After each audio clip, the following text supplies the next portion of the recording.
क्या कर्ण पिशाचिनी वाकई साधक के साथ संभोग करती है? यह एक ऐसा सवाल है जो तंत्र की रहस्यमयी गलियों में सदियों से गूंज रहा है, और इसका जवाब जितना सीधा लगता है उतना है नहीं। इस सवाल का जवाब हाँ भी है और नहीं भी।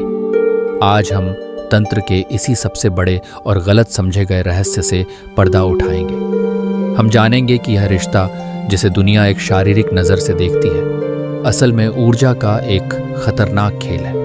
एक ऐसा सौदा जो साधक को भविष्य देखने की शक्ति तो देता है, लेकिन बदले में उसकी आत्मा तक को गिरवी रखवा लेता है। इससे पहले कि हम इस रहस्य की गहराइयों में उतरें, एक बात साफ समझनी जरूरी है। यह वीडियो सिर्फ जानकारी और ज्ञान के लिए है। कर्ण पिशाचिनी साधना तंत्र के सबसे खतरनाक रास्तों में से एक मानी जाती है। यहाँ बताई गई बातें लोक कथाओं, तांत्रिक ग्रंथों और सुनी सुनाई परंपराओं पर आधारित हैं, जिनका कोई वैज्ञानिक प्रमाण नहीं है। इस साधना को बिना किसी सिद्ध और काबिल गुरु के आजमाने की कोशिश आपकी जिंदगी को शारीरिक और मानसिक तौर पर बर्बाद कर सकती है। तो आखिर यह कर्ण पिशाचिनी है कौन? तंत्र और लोक कथाओं के मुताबिक कर्ण पिशाचिनी एक तरह की अतृप्त आत्मा या शक्ति है। माना जाता है कि सिद्ध होने पर वो साधक के कान में आकर उसे किसी भी इंसान का भूत, वर्तमान और भविष्य बता सकती है। इसी काबिलियत की वजह से उसे कर्ण यानी कान पिशाचिनी कहा जाता है। यह शक्ति साधक को त्रिकालदर्शी बना देती है, एक ऐसी सिद्धि जिसके लिए बड़े बड़े योगी और तांत्रिक भी तरसते हैं। जब हम संभोग शब्द सुनते हैं तो हमारे दिमाग में फौरन एक शारीरिक संबंध की तस्वीर बनती है। यही वजह है कि कर्ण पिशाचिनी का नाम आते ही लोग असहज हो जाते हैं।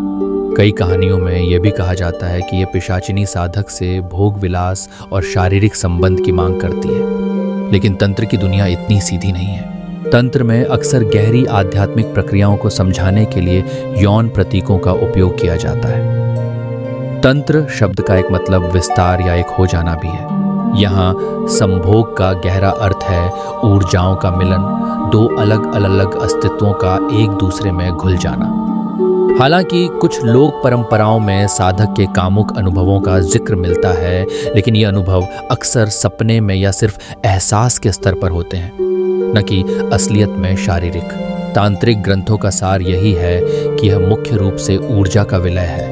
यह एक ऐसा गहरा रिश्ता है जहां दो अलग अलग आयामों की शक्तियां एक हो जाती हैं। तो अगर यह शारीरिक नहीं है तो फिर यह ऊर्जा का लेन देन कैसे होता है?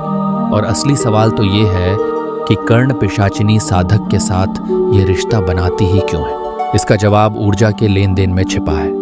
हर शक्ति को, चाहे वो देवी हो या कोई और, अपना वजूद बनाए रखने के लिए ऊर्जा चाहिए। लोक कथाओं के अनुसार कर्ण पिशाचिनी एक अतृप्त आत्मा है और उसकी भूख प्राण यानी जीवन ऊर्जा है। जब साधक साधना करता है तो वो अपनी आध्यात्मिक और जीवन ऊर्जा को उस स्तर पर ले आता है जो पिशाचिनी के लिए भोजन का काम करती है। साधक की यही ऊर्जा, उसका तप और उसका ध्यान पिशाचिनी के लिए भोग है।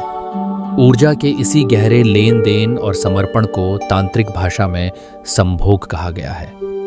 यह एक ऐसा सौदा है जहां साधक अपनी जीवन शक्ति का एक हिस्सा उस शक्ति को सौंप देता है ताकि वो उसके काबू में आकर काम कर सके। वो साधक की ऊर्जा पर जीती है और बदले में उसकी गुलाम बन जाती है। इस खतरनाक सौदे के बदले में साधक को मिलता क्या? उसे मिलती है वो शक्ति जो उसे समाज में भगवान का दर्जा दिला सकती है, त्रिकालदर्शी बनने की क्षमता। जब यह साधना सिद्ध हो जाती है तो कर्ण पिशाचिनी साधक के बंधन में बंध जाती है।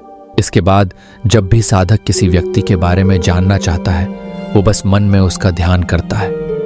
पलक झपकते ही पिशाचिनी उस व्यक्ति के अतीत के कर्म, वर्तमान की चिंताएं और भविष्य की संभावनाएं साधक के कान में फुसफुसा देती है। लोग हैरान रह जाते हैं कि कोई उनके मन की बात और घर के राज कैसे जान सकता है। यह शक्ति साधक को पैसा, शोहरत और सम्मान सब कुछ दिला सकती है, लेकिन जैसा हर सौदे में होता है, इसकी एक बहुत बड़ी कीमत चुकानी पड़ती है। अगर आपको तंत्र के इन गहरे और अनसुने रहस्यों को जानने में दिलचस्पी है तो एक पल रुककर हमारे चैनल को सब्सक्राइब करें ताकि आप ऐसे ज्ञान से भरे वीडियो कभी मिस न करें। तो इस शक्ति की असली कीमत क्या है? ये वो सच है जिसे अक्सर चमत्कारों के शोर में छिपा दिया जाता है। तांत्रिक चेतावनियों और लोक कथाओं के अनुसार यह सौदा साधक को धीरे धीरे अंदर से खोखला कर देता है। चूंकि पिशाचिनी लगातार साधक की जीवन ऊर्जा खींचती है, साधक शारीरिक रूप से कमजोर होने लगता है। उसका चेहरा कांतिहीन हो जाता है, शरीर में बीमारियां घर करने लगती हैं और वो वक्त से पहले बूढ़ा दिखने लगता है। इसके साथ ही एक पैशाचिक शक्ति के साथ लगातार रहने से उसका मानसिक संतुलन भी बिगड़ने लगता है। उसे बहुत ज्यादा गुस्सा आता है, स्वभाव में क्रूरता आ जाती है और कई मामलों में साधक पागल तक हो जाता है। इस साधना के नियम बहुत कठोर और कई बार घिनौने होते हैं। साधक को कई दिनों तक बिना नहाए गंदे कपड़ों में रहना पड़ता है। वाम मार्ग की साधनाओं की कहानियों में तो साधक को अपना मलमूत्र खाने जैसी घिनौनी क्रियाएं भी करनी पड़ती हैं। यह सब उसे दुनिया के बंधनों और साफ सफाई के भाव से तोड़ने के लिए किया जाता है। एक बार सिद्ध होने के बाद पिशाचिनी साधक पर अपना हक जमा लेती है। लोक मान्यताओं के अनुसार वो उसे किसी दूसरी स्त्री की तरफ देखने तक नहीं देती और एक ईर्ष्यालु साथी की तरह उस पर नजर रखती है। साधक अपनी आजादी खो देता है। पिशाच जैसी सिद्धि के असर में साधक का स्वभाव भी वैसा ही होने लगता है। वो झूठ, मांस, मदिरा और बुरे कामों में डूब जाता है और समाज से कटने लगता है।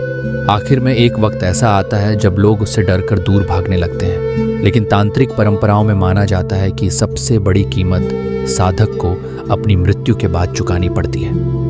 भगवत गीता में श्री कृष्ण कहते हैं, भूतानि यान्ति भूतेज्या, यानी जो भूतों प्रेतों को पूजते हैं वो उन्हीं को प्राप्त होते हैं। इस मान्यता के अनुसार कर्ण पिशाचिनी का साधक मरने के बाद मोक्ष हासिल नहीं कर पाता। उसकी आत्मा हमेशा के लिए उस पिशाचिनी की गुलाम बन जाती है, जिस पिशाचिनी को उसने जिंदगी भर अपनी ऊर्जा से पाला। मौत के बाद उसकी अपनी आत्मा उसी पिशाचिनी का भोजन और दास बन जाती है और हमेशा के लिए उसके लोक में भटकने को मजबूर हो जाती है। तो कर्ण पिशाचिनी का साधक से संभोग कोई शारीरिक क्रिया नहीं, बल्कि ऊर्जा का एक खतरनाक सौदा है। ये एक ऐसा कॉन्ट्रैक्ट है जिसमें साधक अपनी जीवन शक्ति, अपनी पवित्रता और आखिर में अपनी आत्मा को गिरवी रखकर भविष्य जानने की पल भर की ताकत हासिल करता है। यह एक ऐसा शॉर्टकट है जिसका अंत तबाही और कभी ना खत्म होने वाली गुलामी में होता है। यह हमें सिखाता है कि आध्यात्मिक रास्ते पर कोई शॉर्टकट नहीं होता। सिद्धियां और चमत्कार आकर्षक लग सकते हैं, लेकिन सच्ची आध्यात्मिकता आत्मज्ञान, संतुलन और सात्विक रास्ते पर चलने में ही है। इसलिए हमारी अंतिम सलाह यही है कि ऐसी खतरनाक साधनाओं से दूर रहें और किसी काबिल गुरु के मार्गदर्शन में ही आध्यात्मिक रास्ते पर आगे बढ़ें। इस रहस्यमयी साधना के बारे में आप क्या सोचते हैं? क्या आपको लगता है कि ऐसी शक्तियां आज भी मौजूद हैं? हमें नीचे कमेंट्स में जरूर बताएं। अगर आप किसी और गुप्त साधना या तांत्रिक रहस्य के बारे में जानना चाहते हैं तो वो भी हमें बताएं। ऐसे ही गहरे और रहस्यमयी विषयों पर और वीडियो देखने के लिए हमारे चैनल को सब्सक्राइब करें और बेल आइकॉन दबाना न भूलें। धन्यवाद।